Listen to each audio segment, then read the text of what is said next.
going on, Jerome? It's a beautiful Friday. Birds are chirping and stuff, and it's time for another Vikings news dump. So, our guy Eli Corbett did this a while ago. Just since it's Black Friday, and also we get to the Ravens' alternate uniforms, but just going back in black. It would look really good. Not gonna lie. Where they've removed the second helmet rule. They got the third helmet rule in place now. Teams can wear alternates 4 games a year. Come on, man. That's a sort of annoying thing about the Vikings, that they don't have a lot of throwbacks. Like we have the Bud throwbacks. That's it. That's it. Or our alternate uniforms. Like we have gray face masks today. It's fantastic. Yeah. But happy belated Thanksgiving to you and yours. And as we said from the jump, I'm not anti-turkey, right? Smoked turkey, especially the legs and the wings. Delicious, right? And when I do a turkey, I actually smoke it all the parts separate. Don't even spatchcock it. Just legs off, wings off, thighs, breast, because everything has a different cooking temperature, right? It's also like when you make kebabs in the summer. Everyone has the picture of like the meat, the onion, the pepper, the tomatoes, everything.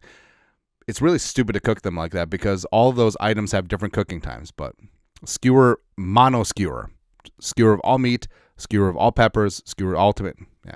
Anyways, but as we said too, so we got our main Thanksgivings out of the way, family and Friendsgivings the previous weekend. So I actually really like just chilling at home on Thursday, and just playing games, and the kids obviously got the day off and hanging out, watching football, watching movies, watching everything, just chill.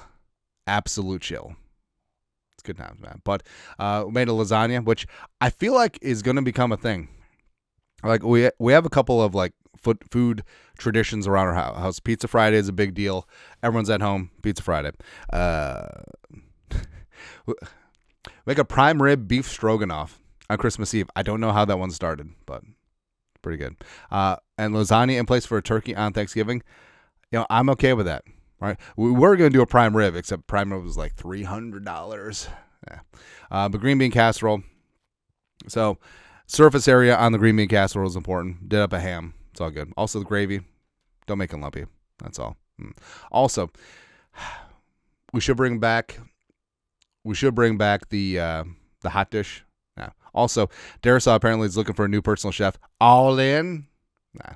I feel like I could definitely bulk up this offensive line a little bit. You know what I mean? Also, need to add some weight to Diamond Dallas Turner and J.J. McCarthy. Probably do that too. Yeah. Also, something we could do. Rest of the month, annual food shelf fundraiser drive going on right now.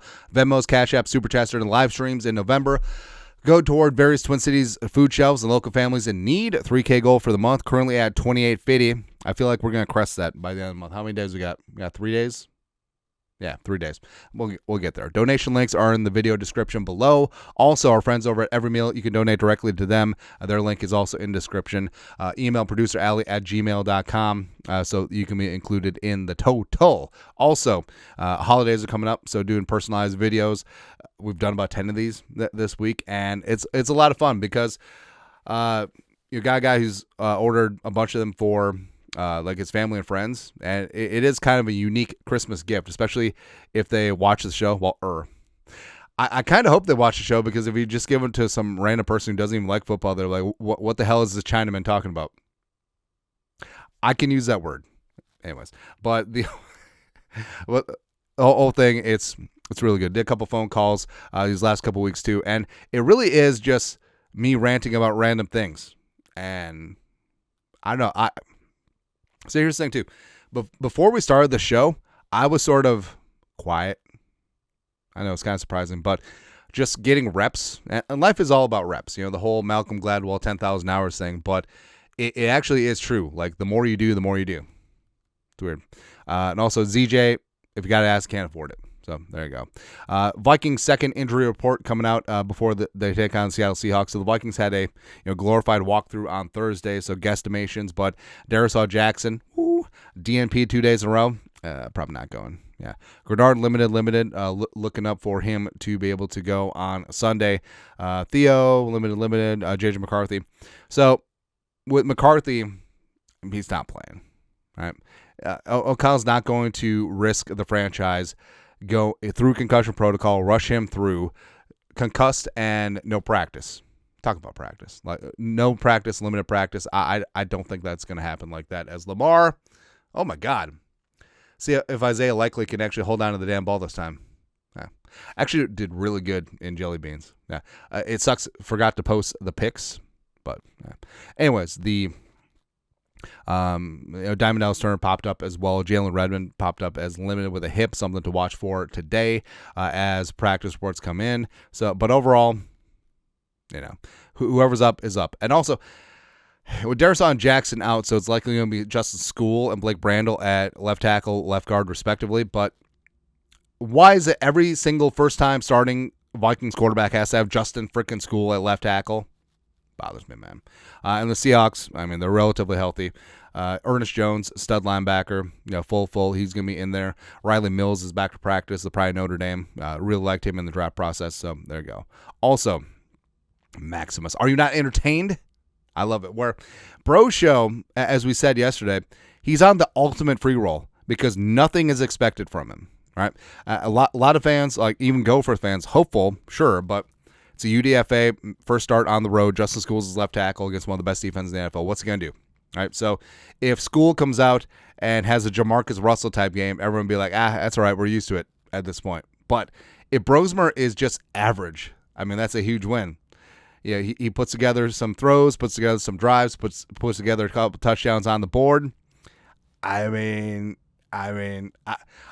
kind of want it and I kind of need it just for drama at this point because I still love me some J.J. McCarthy, and this should have been the McCarthy versus Darnold Bowl, but it's going to be the Bro Show versus Darnold Bowl, which I'm okay with. But what happens? So next week, say McCarthy clears concussion protocol and is fully healthy. What happens if Brosmer plays well this week? What do you do? Because I love and respect J.J. McCarthy, but his last 3 starts were not it. They were just not good.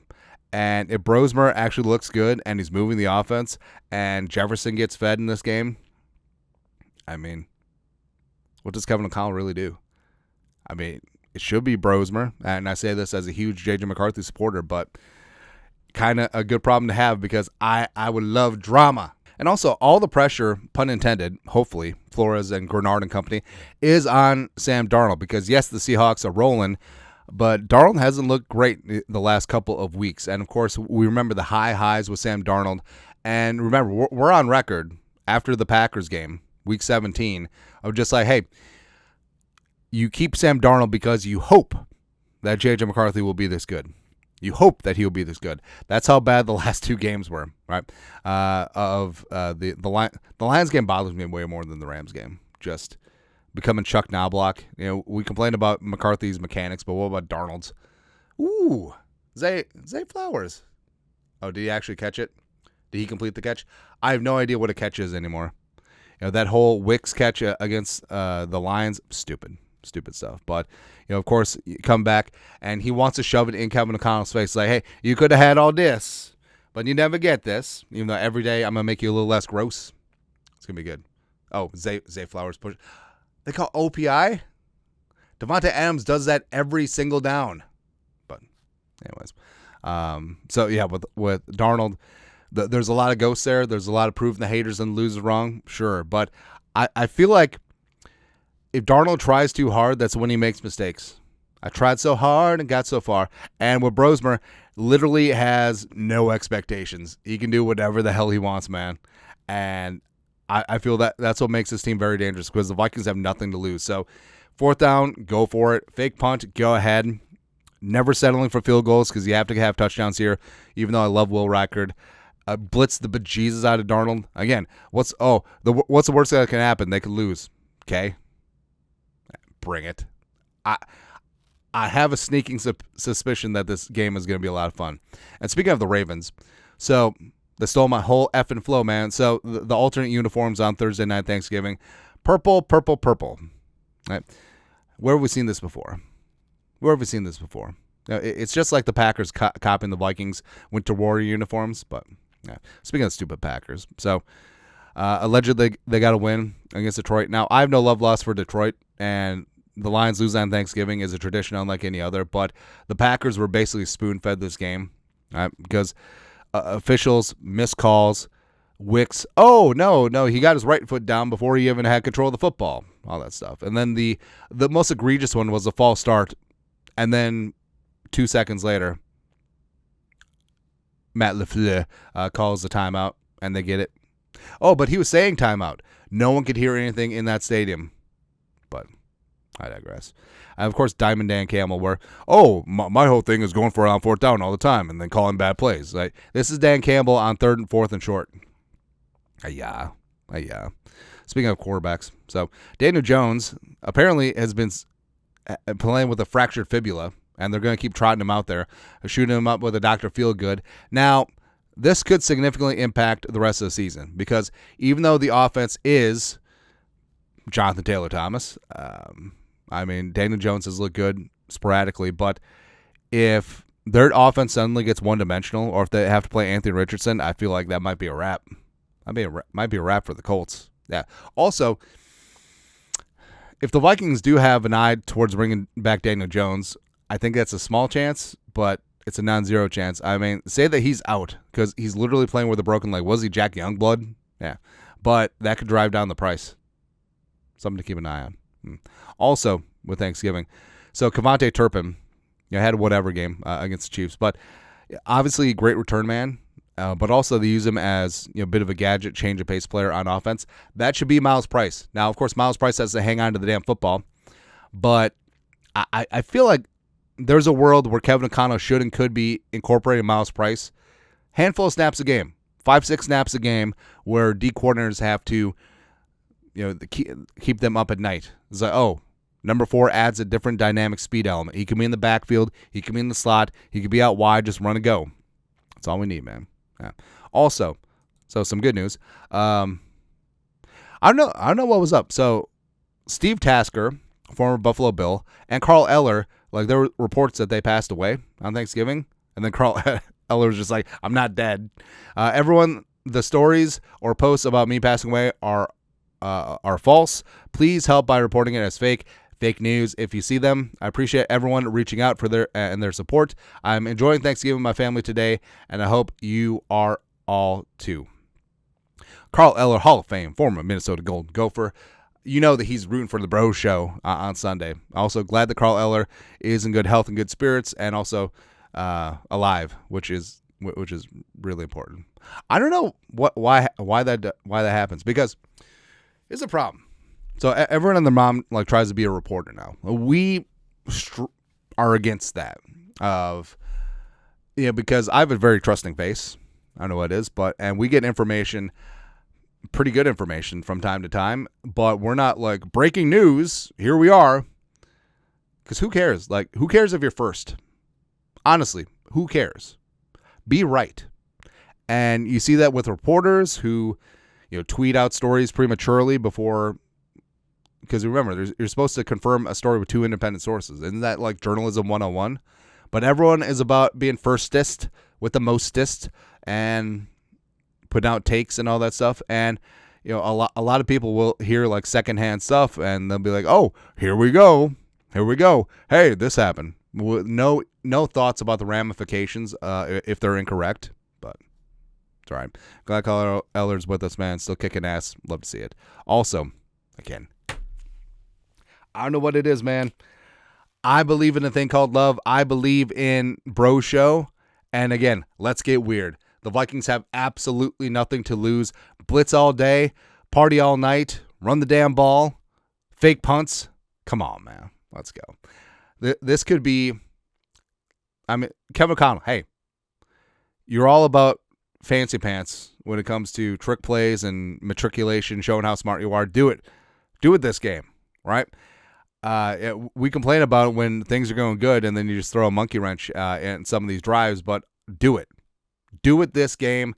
Make this the most entertaining win, lose, or draw type game for the Vikings. Do not care. Damn the torpedoes. Let's go. Anyways, that's it. Vikings news done for this beautiful, glorious Friday. You guys are the best you know what to do. Skol, production value.